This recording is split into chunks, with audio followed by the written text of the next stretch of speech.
नमस्कार मंडळी, श्री स्वामी समर्थ. स्वागत आहे तुमचे माझ्या यूट्यूब चॅनलवरती.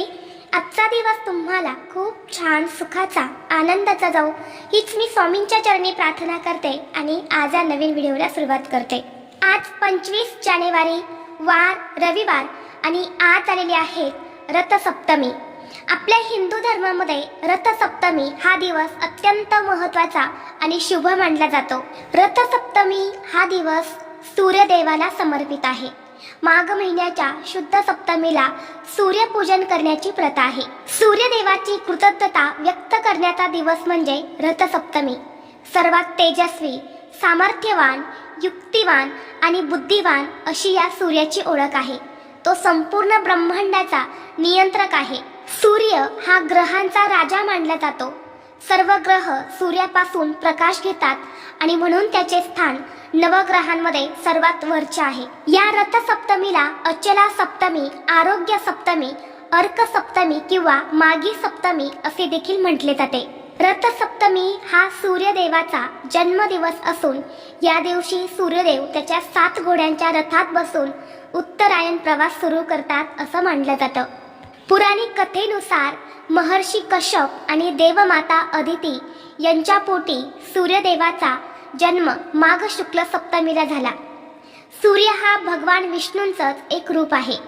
या दिवशी सूर्याने आपल्या 7 घोड्यांच्या रथात बसून जगाला प्रकाशित करण्याला सुरुवात केली आणि म्हणून हा दिवस जीवनातील अंधकार दूर करण्यासाठी साजरा केला जातो.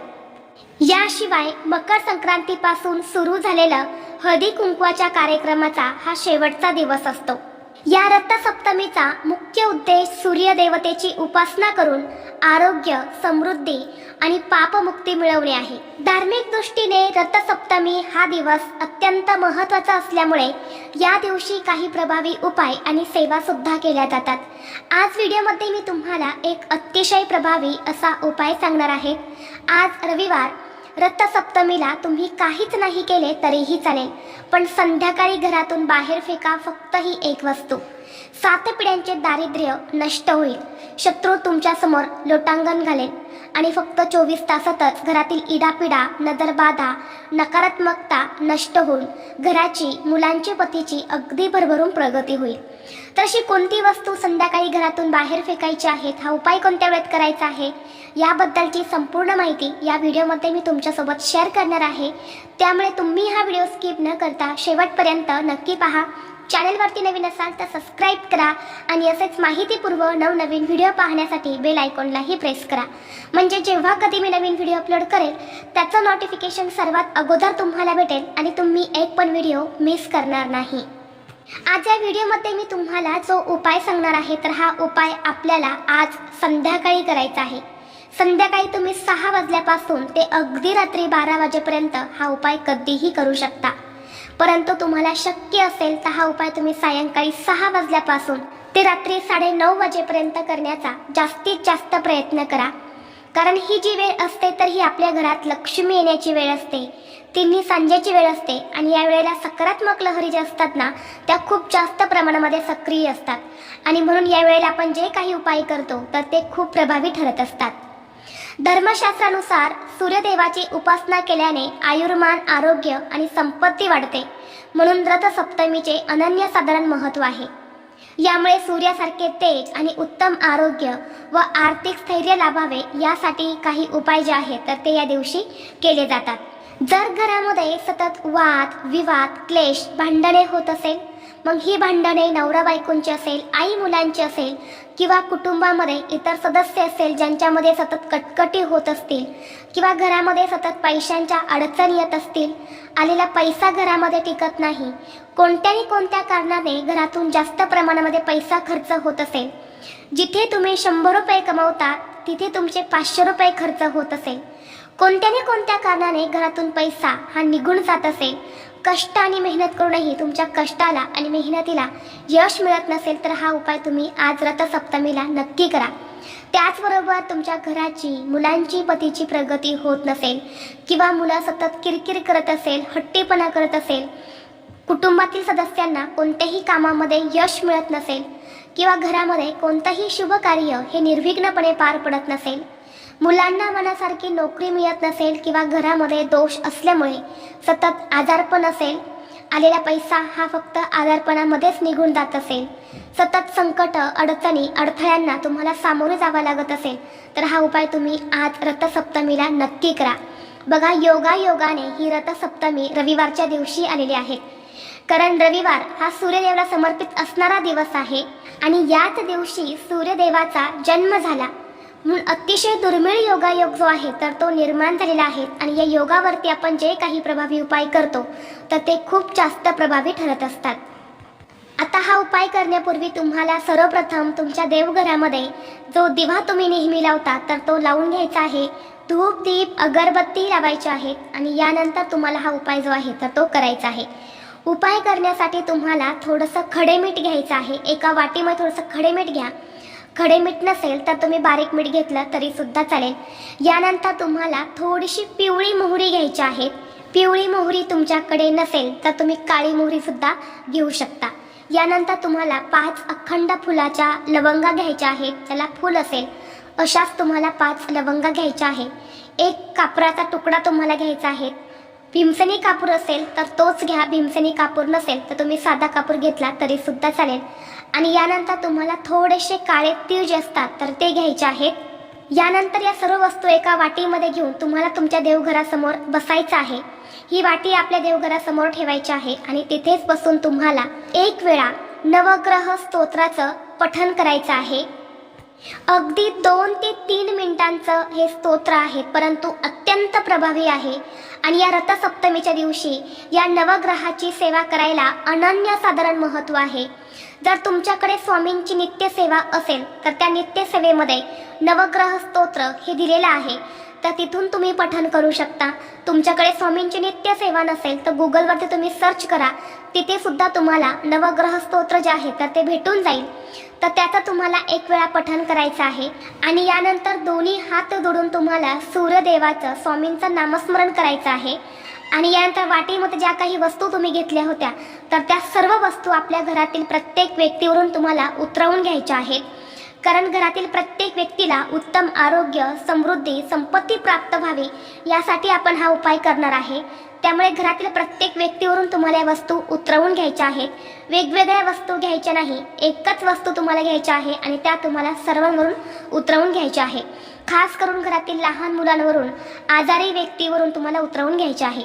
यानंतर ही वाटी आपल्या संपूर्ण घरामध्ये फिरवायची आहे. प्रत्येक भिंतींना तुम्हाला टच करायचे आहेत. कारण आपल्या घरामध्ये आपल्यासोबत वास्तुदेवता सुद्धा राहते आणि जर घरामध्ये वास्तुदेवता नाराज असेल तर घरामध्ये वास्तुदोष निर्माण होतो. आणि म्हणून ही वाटी आपल्या घरातील प्रत्येक भिंतींना तुम्हाला टच करायची आहे. आणि ही वाटी टच करत असताना जय राम श्रीराम जय जय राम, जय राम श्रीराम जय जय राम या मंत्राचा जप करायचा आहे. यानंतर या वस्तू तुम्हाला तुमच्या घराच्या मुख्य दरवाजावरून सुद्धा वरपासून ते खालीपर्यंत 7 वेळा उतरवून घ्यायच्या आहेत. आणि तसंच तुम्हाला घराच्या बाहेर जाऊन जिथे कुठे फेकायला जागा असेल तिथे तुम्हाला फेकून द्यायच्या आहे. किंवा तुमच्या घराच्या बाहेर एखादा डस्टबिन असेल तर त्यामध्ये सुद्धा तुम्ही या वस्तू ज्या आहेत तर त्या टाकू शकता. वाटी टाकण्याची गरज नाही, फक्त वाटीमधल्या वस्तू तुम्हाला टाकून द्यायच्या आहे. वाटी तुम्हाला घरी घेऊन यायची आहे. या वस्तू तुम्ही बाहेर फेकल्यानंतर कुठे पडल्या, कशा पडल्या ते तुम्हाला बघायचं नाही. सरळ घरी यायचं आहे. हातपाय तुमचे स्वच्छ धुवून जी काही तुमची नित्य कामं आहे तर ती तुम्हाला करायची आहे. या सर्व वस्तू नकारात्मकता, दारिद्र्य, इडापिडा, वास्तुदोष, नजरबाधा दूर करण्यासाठी खूप प्रभावी मानल्या जातात. म्हणून या वस्तूंचा तांत्रिक क्रियांमध्ये सुद्धा वापर केला जातो. आता जी नजर दोष किंवा नजरबाधा आपल्या घराला, आपल्या घरातल्या व्यक्तींना लागते तर ती फक्त बाहेरच्याच व्यक्तींमुळे लागत असते असं नाही. तर पहा, जेव्हा आपल्या घरातून आपण बाहेर एखाद्या कामासाठी जात असतो, तिथं गेल्यानंतर तिथली जागा चांगली नसते, खूप जास्त प्रमाणामध्ये तिथे काही दोष असतात, नकारात्मकता असते. आणि जेव्हा आपण तिथून आपल्या घरात येतो तेव्हा ती नकारात्मकता किंवा ते दोष जे आहेत तर ते आपल्या घरामध्ये प्रवेश करत असतात. आणि म्हणून बघा, बऱ्याच घरांमध्ये असं सुद्धा होतं की सगळं काही चांगलं चालू असतं, परंतु अचानक घरामध्ये अडचणी, अडथळे जे आहेत तर ते सुरू होत असतात. आणि म्हणून हा उपाय जो आहे तर तो आपल्याला आज संध्याकाळी करायचा आहे. त्याचबरोबर आज संध्याकाळी तुम्ही बघा, घराच्या बाहेर तिळाच्या तेलाचा दिवा नक्की लावा. या दिवशी आपल्याला दीपदान जे आहे तर ते सुद्धा करायचं असतं. तिळाचं तेल नसेल तर साधं तेल घाला, त्यामुळे थोडेसे पांढरे तीळ टाका आणि असा हा दिवा तुम्हाला तुमच्या मुख्य प्रवेशद्वाराच्या बाहेर लावायचा आहे. डाव्या किंवा उजव्या कोणत्याही साईडला तुम्ही लावू शकता, परंतु दिवा नक्की लावायचा आहे.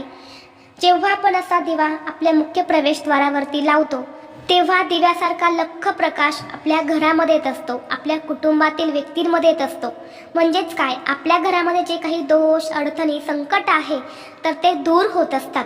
आणि म्हणून असा एक दिवा जो आहे तर तो सुद्धा आपल्याला आज रथसप्तमीला नक्की मुख्य प्रवेशद्वाराच्या बाहेर लावायचा आहे. त्याचबरोबर रथसप्तमीला स्नान, दान आणि हवन या 3 गोष्टींना अनन्यसाधारण महत्त्व दिलं जातं. म्हणून आपल्या घरामध्ये आपल्याला आज शक्य असेल तर हवन जे आहे तर ते नक्की करायचं आहे. या दिवशी तिळाचं हवन केलं जातं, परंतु जर तुम्हाला आज तिळाचं हवन करणं शक्य नसेल तर एक उपाय जो आहे तर तो तुम्हाला नक्की करायचा आहे. हा उपाय केल्याने तुमच्या घरात कितीही मोठ्यातल्या मोठ्या समस्या असेल, कितीही अडचणी असेल तर त्या 100% दूर होतील. इतका प्रभावी हा उपाय आहे. या दिवशी प्रत्येक घरामध्ये हा उपाय जो आहे तर तो नक्कीच केला जातो. तर हा उपाय करण्यासाठी तुम्हाला एक मोठी मातीची पंती घ्यायची आहे. ती नसेल तर एक मोठी तुम्ही प्लेट घेऊ शकता. त्यामध्ये तुम्हाला सर्वप्रथम गाईच्या शेणाची जी गौरी असते तर ती ठेवायची आहे. पहा, या दिवशी गाईच्या शेणाच्या गौरीला खूप जास्त महत्त्व दिलं जातं. आपण आज रथसप्तमीला सकाळी जे दूध उतू घालत असतो ना, तर ते सुद्धा गाईच्या शेणाच्या गौरीवरती मातीचं भांडं ठेवून घातलं जातं आणि त्यातून दूध उतू घातलं जातं. गाईच्या शेणाच्या गौरीमध्ये सकारात्मक लहरी ज्या असतात तर त्या खूप जास्त असतात आणि जेव्हा आपण गौरी आपल्या घरामध्ये जाळतो तेव्हा त्याचा खूप जास्त फायदा आपल्या कुटुंबाला, आपल्या घराला होत असतो. म्हणून तुम्हाला गाईच्या शेणाची एक छोटीशी गौरी घ्यायची आहे. यानंतर त्यावर तुम्हाला 5 भीमसेनी कापूरवड्या या तुपामध्ये भिजवून घ्यायच्या आहेत आणि भिजवलेल्या या कापूरवड्या तुम्हाला तुपातून काढून त्या गाईच्या शेणाच्या गौरीवरती ठेवायच्या आहे. यासोबतच तुम्हाला 3 अखंड फुलाच्या लवंगा सुद्धा ठेवायच्या आहेत आणि 3 हिरवी वेलची तुम्हाला ठेवायच्या आहेत. आणि यावरून तुम्हाला चिमूटभर काळे तीळ टाकायचे आहेत आणि हे तुम्हाला तुमच्या देवघरासमोर प्रज्वलित करायचं आहे. प्रज्वलित केल्यानंतर तुम्हाला नवग्रह स्तोत्राचं पठण करायचं आहे. एक वेळा नवग्रह स्तोत्राचं पठण करून झालं की ते भांडं उचलायचं आणि त्याचा धूर हा संपूर्ण घरामध्ये तुम्हाला फिरवायचा आहे. यानंतर मुख्य प्रवेशद्वारावरती हे भांडं तुम्हाला ठेवून द्यायचं आहे. जोपर्यंत यामधल्या वस्तू जळत आहेत तोपर्यंत जळू द्यायच्या आहेत. यामधल्या वस्तू शांत झाल्या की त्यामध्ये जी काही विभूती तयार होईल, अंगारा तयार होईल, तर तो घरातील प्रत्येक व्यक्तीच्या कपड्यावरती लावायचा आहे आणि थोडीशी राखी उंबरठ्यावरती टाकून द्यायची आहे. आणि यानंतर बाकीच्या ज्या काही अर्ध्या वस्तू असतील तर त्या तुम्हाला निर्माल्यामध्ये टाकून द्यायच्या आहे. तर असा हा उपाय तुम्हाला आज संध्याकाळी तुमच्या घरामध्ये करायचाच आहे. बघा, खूप जास्त प्रभावी उपाय आहेत. या उपायाने आपल्या घरातील वास्तुदोष, पितृदोष, नजरबाधा, कटकटी दूर होऊन आपल्या घराची, मुलांची, पतीची प्रगती व्हायला सुरुवात होते. आणि हा उपाय इतका प्रभावी आहे की हा उपाय केल्याने आपल्याला हवन केल्याचं पुण्य देखील प्राप्त होत असतं. म्हणून हवन करणं शक्य नाही झालं तर हरकत नाही, परंतु हा उपाय तुम्ही नक्कीच आज करू शकता. त्याचबरोबर ज्यांना हळदी कुंकू करायचं आहे ना, ते सुद्धा आज रथसप्तमीला हळदी कुंकू करू शकता. तसेच तुमच्या घरातील लहान मुलांचं बॉर्नन राहून गेलं असेल, 5 वर्षापर्यंत मुलांचं बॉर्नन केलं जातं, जर तेही तुमचं राहिलं असेल तर ते सुद्धा तुम्ही आज रथसप्तमीला नक्की करू शकता. त्याचबरोबर तुम्हाला शक्य असेल ना, आज तुम्ही तिळगुळाचे लाडू किंवा पांढरे तीळ, काळे तीळ जे आहेत तर ते दान करू शकता. या दिवशी दानाला सुद्धा खूप जास्त महत्त्व आहे. असं म्हणतात, या दिवशी जर आपण दान केलं तर आपल्याला उत्तम आरोग्य प्राप्त होतं, आपल्यामध्ये जे काही दोष आहेत तर ते दूर होतात, सुख, शांती, समृद्धी, ऐश्वर्य प्राप्त होते. म्हणून या दिवशी अनेक जण दान करत असतात.